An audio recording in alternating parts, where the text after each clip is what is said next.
June 19ರಂದು ಅಂದರೆ ಇದೇ ಶುಕ್ರವಾರ ಬಿಡುಗಡೆ ಆಗಬೇಕಿದ್ದ ಬಾಸ್ ಸಿನಿಮಾಗೆ ಈಗ ಮತ್ತೊಮ್ಮೆ ಆತಂಕ ಶುರುವಾಗಿದೆ. ಈ ಸಿನಿಮಾದ ಬಿಡುಗಡೆಗೆ ತಡೆ ನೀಡಬೇಕು ಅಂತ ಕೋರಿ ದರ್ಶನ್ ಮತ್ತು ವಿಜಯಲಕ್ಷ್ಮಿ ದರ್ಶನ್ ಅವರು ಹೈಕೋರ್ಟ್ಗೆ ಮೇಲ್ಮನವಿ ಸಲ್ಲಿಸಿದ್ದಾರೆ. ಇವತ್ತು ಈ ಅರ್ಜಿಯ ವಿಚಾರಣೆ ನಡೆಯಲಿದೆ. ಆ ಬಗ್ಗೆ ಕಂಪ್ಲೀಟ್ ರಿಪೋರ್ಟ್ ಇಲ್ಲಿದೆ ನೋಡಿ.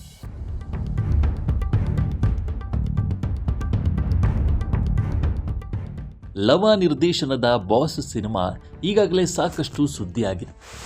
ತನಿಷ್ ಶಿವಣ್ಣ ನಟನೆಯ ಈ ಚಿತ್ರದ ಟೀಸರ್ ಬಿಡುಗಡೆ ಆದ ದಿನದಿಂದಲೂ ವಿವಾದ ಶುರುವಾಗಿದೆ.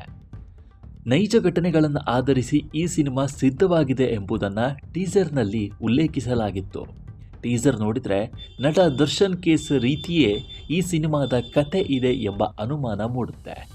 ಆ ಕಾರಣದಿಂದ ದರ್ಶನ್ ಹಾಗೂ ವಿಜಯಲಕ್ಷ್ಮಿ ದರ್ಶನ್ ಅವರು ಬಾಸ್ ಸಿನಿಮಾದ ಬಿಡುಗಡೆಗೆ ತಡೆ ಕೋರಿ ಹೈಕೋರ್ಟ್ ಮೆಟ್ಟಿಲೇರಿದ್ದಾರೆ.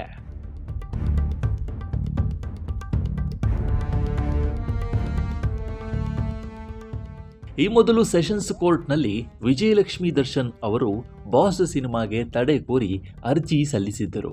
ಆದರೆ ಅಲ್ಲಿ ಅವರ ಅರ್ಜಿ ವಜಾಗೊಂಡಿತ್ತು. ಆದ್ದರಿಂದ ಚಿತ್ರತಂಡಕ್ಕೆ ಬಲ ಸಿಕ್ಕಂತೆ ಆಗಿತ್ತು.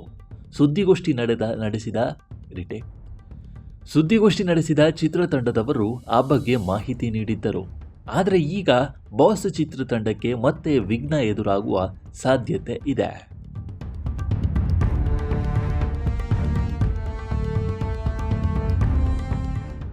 ಎಲ್ಲವೂ ಅಂದುಕೊಂಡಂತೆ ನಡೆದರೆ ಜೂನ್ 19ರಂದು ಬಾಸ್ ಸಿನಿಮಾ ಬಿಡುಗಡೆ ಆಗಬೇಕು.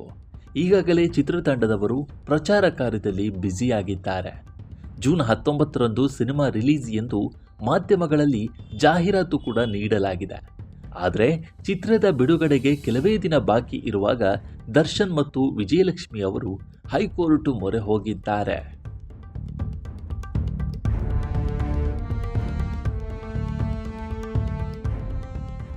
ಬಾಸ್ ಸಿನಿಮಾದ ಬಿಡುಗಡೆಗೆ ತಡೆ ನೀಡಬೇಕು ಎಂದು ಹೈಕೋರ್ಟ್ಗೆ ಮೇಲ್ಮನವಿ ಅರ್ಜಿ ಸಲ್ಲಿಸಲಾಗಿದೆ. ಅದರ ವಿಚಾರಣೆ ಜೂನ್ 17ರಂದು ಅಂದರೆ ಇವತ್ತು ನಡೆಯಲಿದೆ. ಕೋರ್ಟ್ ನೀಡುವ ತೀರ್ಪಿನ ಆಧಾರದ ಮೇಲೆ ಸಿನಿಮಾದ ಭವಿಷ್ಯ ನಿರ್ಧಾರ ಆಗಲಿದೆ. ಇದು ದರ್ಶನ್ ಜೀವನದ ಕತೆ ಅಲ್ಲ ಎಂದು ಬಾಸ್ ಚಿತ್ರತಂಡ ಹೇಳುತ್ತಲೇ ಬಂದಿದೆ. ಆದರೆ ಟೀಸರ್ನಲ್ಲಿ ಹೋಲಿಕೆಗಳು ಕಾಣಿಸುತ್ತಿವೆ. ಸೆನ್ಸಾರ್ ಮಂಡಳಿಯಿಂದ ಈ ಸಿನಿಮಾಗೆ ಪ್ರಮಾಣ ಪತ್ರವೂ ಸಿಕ್ಕಿದೆ.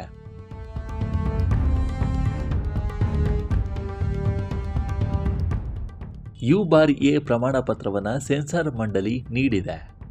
ಬಾಸ್ ಸಿನಿಮಾದ ಬಿಡುಗಡೆಗೆ ಈ ಮೊದಲು ಸೆಷನ್ಸ್ ಕೋರ್ಟ್ ನೀಡಿದ್ದ ಅನುಮತಿಯನ್ನು ಈಗ ಹೈಕೋರ್ಟ್ ಎತ್ತಿ ಹಿಡಿಯುತ್ತಾ ಅಥವಾ ಚಿತ್ರಕ್ಕೆ ತಡೆ ನೀಡುತ್ತಾ ಅನ್ನೋದನ್ನು ತಿಳಿಯಲು ಸಿನಿಪ್ರಿಯರು ಮತ್ತು ದರ್ಶನ್ ಅಭಿಮಾನಿಗಳು ಕಾತುರದಿಂದ ಕಾದಿದ್ದಾರೆ. ಸಿನಿಮಾ ಮುಂದೇನಾಗುತ್ತೆ ಅನ್ನೋದು ಸದ್ಯದ ಪ್ರಶ್ನೆ ಆಗಿದೆ.